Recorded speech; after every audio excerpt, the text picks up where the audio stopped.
अस्सलाम वालेकुम। मेरा नाम डॉक्टर शाली असगर है। मैं मर्दाना और ज़नाना बांझपन और मर्दाना कमज़ोरी का इलाज करता हूँ। साथ ही साथ मैं अल्ट्रासाउंड स्पेशलिस्ट भी हूँ। मैंने एमसीपीएस भी किया हुआ है रेडियोलॉजी में। आज जिस टॉपिक पे बात करेंगे वो बीमारी तो नहीं है, लेकिन वो एक मालूमात है जो कि नॉर्मल ज़िंदगी में एक शादीशुदा कपल के लिए बहुत ज़रूरी है।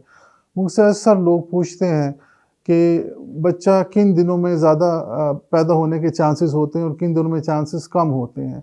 फिर लड़का किस तरह से होता है, लड़की किस तरह होती है, ये सब अल्लाह ताला की मर्ज़ी से होता है, जो भी होता है। अल्लाह ताला जब-जब चाहता है इंसान को एक ताकत, एक नॉलेज देता जाता है। वक़्त के साथ-साथ तरक्की होती जा रही है। आजकल जिनके बच्चे नहीं हैं, काफ़ी हद तक इनफर्टिलिटी का इलाज हो रहा है।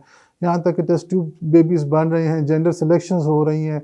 आप अपनी पसंद से लड़का-लड़की सिलेक्ट कर सकते हैं और आपको उसमें 99% कामयाबी होती है। मैं आपको एक नॉर्मल साइकिल के बारे में आज बताऊँगा कि किन दिनों में हम बिस्तरी करने से बच्चा पैदा होने के चांसेस ज़्यादा होते हैं। अक्सर लोगों को इसमें थोड़ा मिसकंसेप्शन रहता है।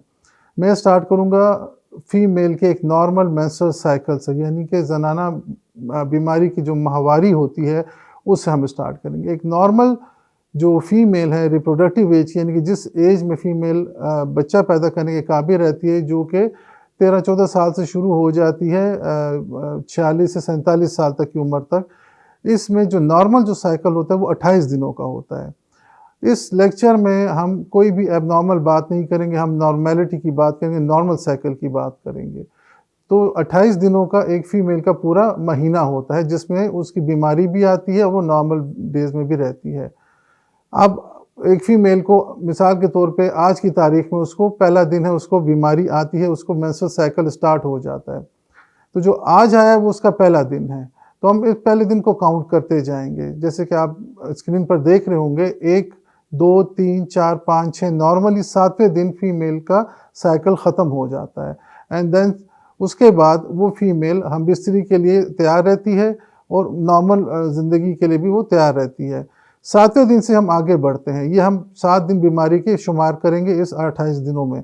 7वें दिन के बाद 8वां, 9वां, 10वां, 11वां और 12वां। 12वां दिन अहमियत का हामिल होता है, क्योंकि 12वें दिन में फीमेल जो होती है तो वो एक पानी की रसोली छोटी-सी बनाती है, जिसको अंग्रेज़ी में मेडिकल टर्मिनोलॉजी में हम फॉलिकल बोलते हैं। इस फॉलिकल का साइज़ कम से कम होना चाहिए 17 से 24 तक, यानी कि 17, 18, 19, 20, 21, 22 और 23 और 24। यहाँ तक जब ये साइज़ रहता है तो ये नॉर्मल होता है।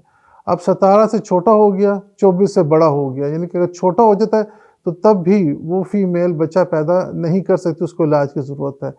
24 से बड़ा हो जाता है तब भी वो नहीं कर सकती बच्चा पैदा, उसको इलाज की ज़रूरत है। खैर, जैसे कि मैं पहले आपको बता चुका हूँ, आज नॉर्मल बात करेंगे। तो 12वें दिन वो ये फॉलिकल मैच्योर बना लेती है, जिसका साइज़ मैं आपको बता चुका हूँ। फिर 13वें और 14वें दिन के दौरान ये फॉलिकल रप्चर होता है, यानी कि ये फट जाता है। ये फट जाता है तो इसके अंदर से एक अंडा निकलता है, जिसको हम ओवम बोलते हैं। हर फीमेल महीने में एक फॉलिकल, एक ये रसोली बनाती है और एक ही अंडा रिलीज़ करती है। अगर वो ज़्यादा बनाएगी तो ज़्यादा बच्चे पैदा होने के चांसेस होंगे, यानी कि अगर 2 अंडे रिलीज़ होंगे, 2 फॉलिकल्स बनेंगे तो ट्विन प्रेगनेंसी होगी, 3 होंगे तो ट्रिपलेट होगी, 4 होगी तो टेट्रा प्रेगनेंसी होगी।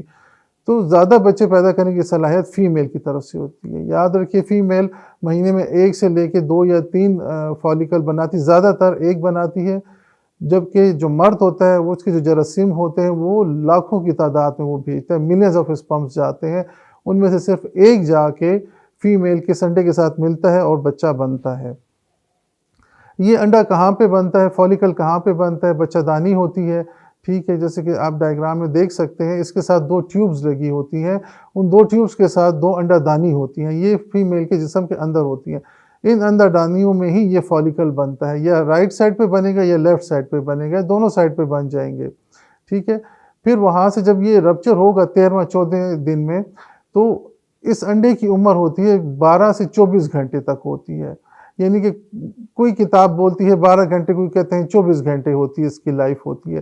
वो 12 से 24 घंटे यूटिलाइज़ करने हैं कपल ने, यानी कि उस अंडे के आने से पहले और बाद में मर्द का जरसूमा बच्चादानी के अंदर मौजूद होना ज़रूरी है, यानी कि स्पर्म्स का वहाँ पे होना ज़रूरी है, ताकि वो जैसे ही रिलीज़ हो स्पर्म का और इस अंडे का मिलाप हो और बच्चा बन जाए। एक कपल बच्चा चाहता है, प्लानिंग चाहता है, तो वो फिर 12वें दिन से 12वां, 13वां, 14, 15वां ये दिन वो आपस में ज़रूर मिलेंगे, इंटरकोर्स ज़रूर करेंगे, हम बिस्तरी ज़रूर करेंगे। 14वें दिन पे 90% चांसेस होते हैं कि बच्चा उस दिन में बन जाए, यानी कि फीमेल के अंडे का और मर्द के जरसूमे का मिलाप हो जाए।